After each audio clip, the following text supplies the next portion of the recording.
Assalamualaikum warahmatullahi wabarakatuh. Apa kabar semuanya? Semoga semua dalam keadaan sehat walafiat.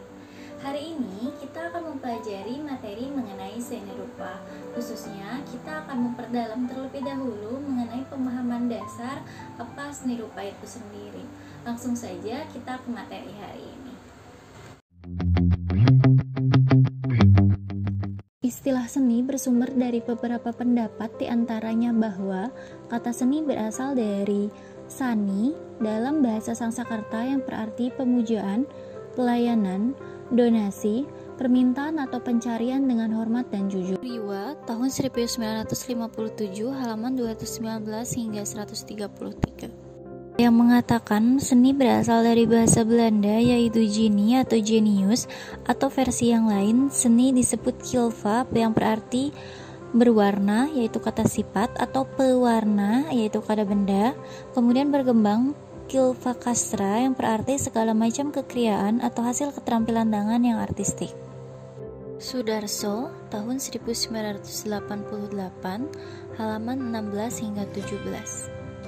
Dalam perkembangan selanjutnya, dari asal kata seni muncul berbagai pengertian seni, yaitu seni sebagai karya seni, work of art, seni sebagai kemahiran atau skill, dan seni sebagai kegiatan manusia atau human activity.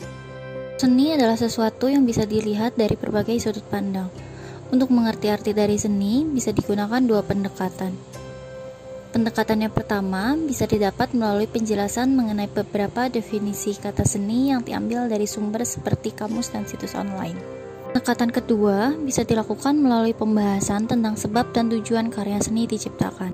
Seni merupakan gabungan dari pemikiran, keahlian yang melibatkan keterampilan fisik dan hasil akhir yang termanifestasi dalam bentuk atau gerakan.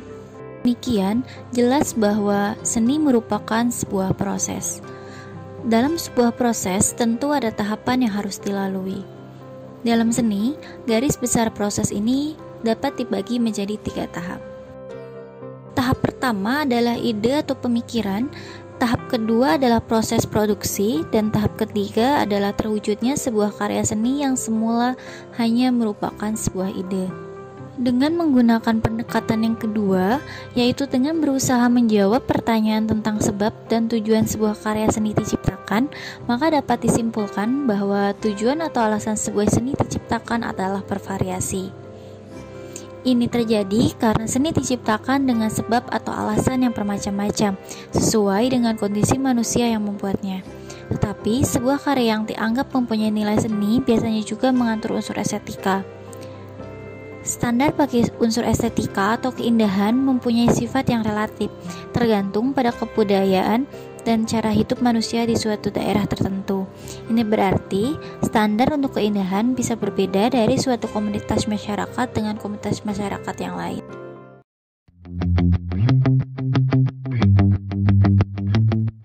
Seni rupa adalah cabang seni yang mengutamakan ekspresi ide atau konsep sang seniman menjadi bentuk yang menstimulasi indera penglihatan. Dalam perkembangannya, bentuk seni rupa di masa kini bahkan sudah melampaui keterbatasan visual itu sendiri. Sebuah karya seni rupa yang masa kini juga bisa memberikan pengalaman pendengaran, interaksi rabaan, dan memancing pemikiran pemirsanya. Beberapa karya pun menjadi karya interaktif, di mana penonton ikut melengkapi karya tersebut dengan cara yang beragam. Jadi, seorang seniman melahirkan suatu karya seni bersumber dari sebuah ide, yang lalu berkembang menjadi suatu konsep atau rancangan yang diekspresikan di suatu medium. Medium yang berupa karya seni tersampaikan kepada penonton dan apresiator melalui konten, konteks, dan keahlian teknis yang dikemas seniman menjadi sebuah karya seni, hingga penonton atau apresiator dapat menginterpretasikan karya seni yang ada melalui indera yang dimiliki, yaitu dapat dilihat, didengar, diraba, ataupun dirasakan.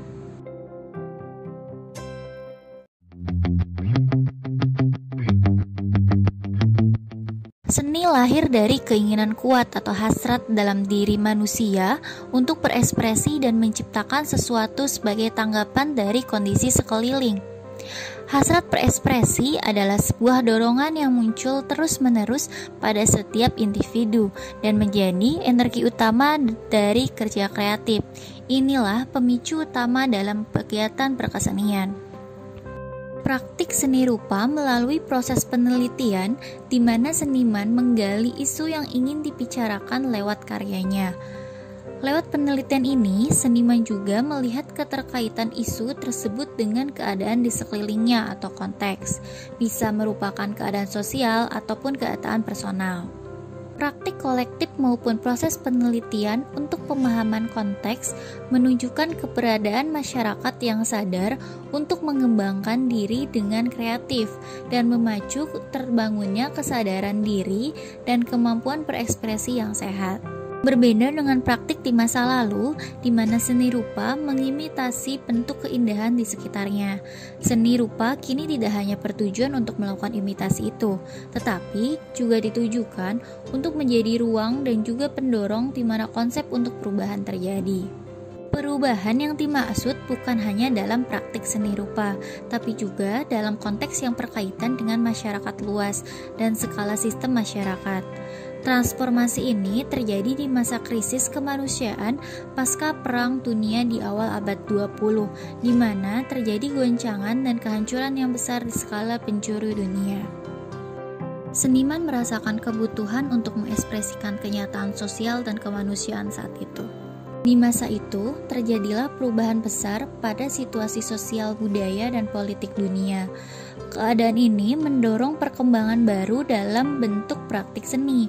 Perubahan pandangan seni dan estetika mendorong terjadinya eksplorasi konsep, bentuk artistik, dan medium. Salah satunya bisa dilihat melalui perkembangan estetika modernisme ke postmodernisme.